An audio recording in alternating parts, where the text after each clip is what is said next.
Why is it that Link can completely avoid the bomb's blast if just some small object is in the way? Or how come when you place down mushrooms in Death Mountain, they just take off into flight? Instead of, you know, just burning on the ground like all the other items? Well, it looks like there are even more things that don't make sense in Breath of the Wild. So much so that I had to make a sequel to my last video in this series, where we looked at odd things like how heat-proof armor only needs one piece to work, even next to lava, or how merely changing your pants will get you spotted in Gerudo Town, even way up here. But today, using many of your suggestions in the comments of that previous video, here are 30 more things that don't make sense. So, if you talk to one of the Ritos in Gerudo Town, she wants to try some food, but is disappointed that they don't have any poultry.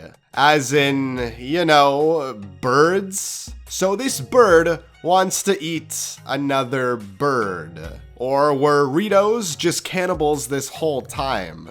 Do these dead birds not frighten you? When you're in a thunderstorm, the lightning will be attracted to you if you carry metal weapons. So then how come the lightning doesn't get attracted to the metal armor that you wear? You can carry the tiniest metal boomerang, which makes you the biggest lightning rod, but wearing this outfit has the same effect as wearing rubber in the Zelda universe. So if you look at the description for the climbing gear items, it'll say that it has no slip gloves and no slip toes for the body and pants items. Well, that sounds pretty good to me. Until you realize you still slip just as much in the rain and it doesn't do anything.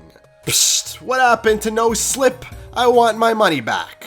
So Bolson is this guy who sells you this house. But when you talk to him in Terrytown after you complete the Terrytown side quest, he'll say he's gonna head home to Hateno Village. But when you get there though, you'll find him still camping out in your front lawn. You sold me this house. This is now my property. Get off my lawn, you squatters. Imagine you buy a house in real life and then your real estate agent just pops up a fire and chills on your front lawn for the rest of time. Why is it that Link can literally deforest an entire section of the map, turning it into a field, but if I teleport and come back, then all the trees are back there too, fully grown again? Is there some like angry environmentalist following me around that got so mad so they decided to replant the trees that I cut down? Beetle is already an odd guy. I think everyone knows that by now. But did you ever realize how fast he is? I could visit him in the northwest location and then teleport to the literal opposite end of the map in the southeast using sheikah technology, and this guy will already be there with his whole shop already set up and everything.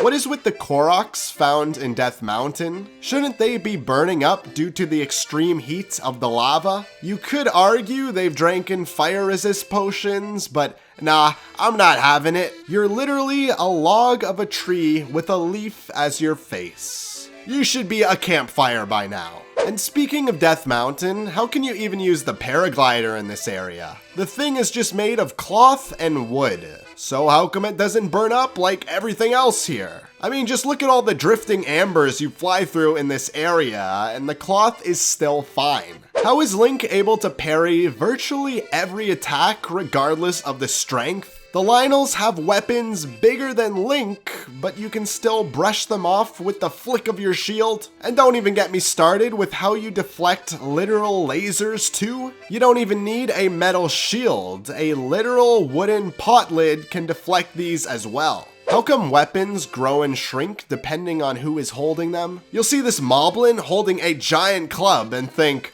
oh yeah, I'll get to use that big thing once I kill this guy, only for the weapon to then shrink down to like half of its size. What? I swear this thing used to be the size of Link before. How are merchants so rich in this game? Like, I get your arrow selling business is probably going well, but how can you buy an unlimited amount of goods from me regardless of how much it costs? Diamonds, rare gems, ancient machine parts, doesn't matter, this guy will buy them all. Like, what are you even gonna do with this stuff? You're just an arrow merchant. This next one isn't exclusive to Breath of the Wild, since it's in other open world games as well, and that is, how does eating food even heal Link? You could jump off a cliff, probably breaking every bone in your body, and then just shove a bunch of steaks in your mouth, and now you're good as new. Also, how does Link even eat the things that he eats? This guy can eat frozen, solid chunks of meat, just acorns, or even a whole raw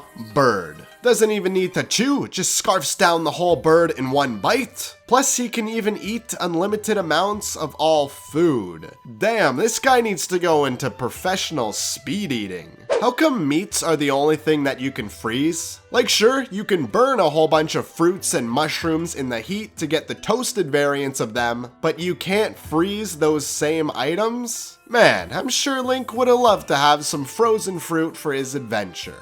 How do all the horse stables retrieve and find your horse no matter where you left him on the map? You could even leave the thing in Ganon's castle for all they care. You're telling me someone went past all the guardians, opened the giant metal front door, past all the laser turrets inside, got my horse, and rode it all the way back to the stable? Now that is service. How can Link, with just one swing of his sword, cut up an entire tree log into perfectly sized firewood planks? Geez, that was quick too. Screw saving the world. I think Link should just become a lumberjack. Why is it absolutely necessary for Link to sit by a campfire when he needs to wait for a different time of day? I mean, surely you could just pop a squat near any safe area and you should be good. Will Link die of boredom or something if he doesn't stare into the fire for hours on end? Why is it that you can just eat uncooked rice, so it's like just eating grains, and Link likes it, but if you try and boil it, it turns into dubious food in which Link eats it in disgust? Like what? You're telling me that you liked uncooked rice better than cooked ones? And also, why does it turn into dubious food? I just want to make some plain rice, okay? How does this camel divine beast get way up here to his perching point after you complete the dungeon? I mean, he only has these 4 stubby legs and managed to climb up this giant cliff. Furthermore, all the other beasts have cutscenes that show how they got up to their respective spots, while in his cutscene, it simply fades to black and then he's randomly up here.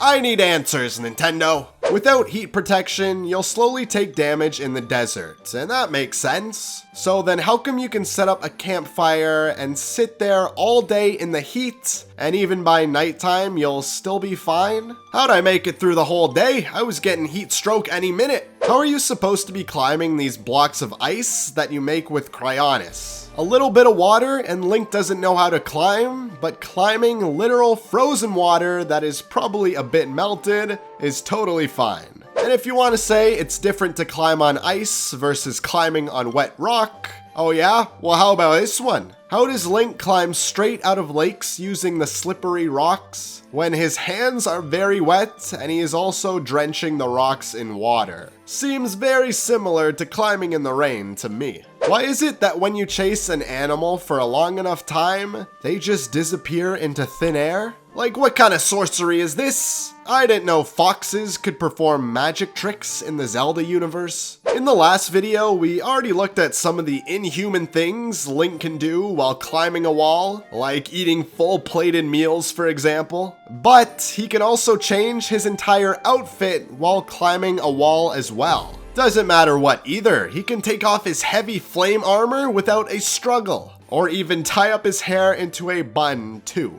How come the Zora armor lets you swim like a supersonic fish when going up a waterfall, but you barely move any faster when swimming on, well, just flat water? Why can't I swim with this speed and this, well, swagger on any water surface? Why does the verticality of the water make a difference? When you pull out an arrow in Death Mountain, why does only the tip of the arrow start to light on fire and not anything else? I mean, the shaft of the arrows looks to be made of wood, while the tip looks like metal, yet it's the tip that starts to burn.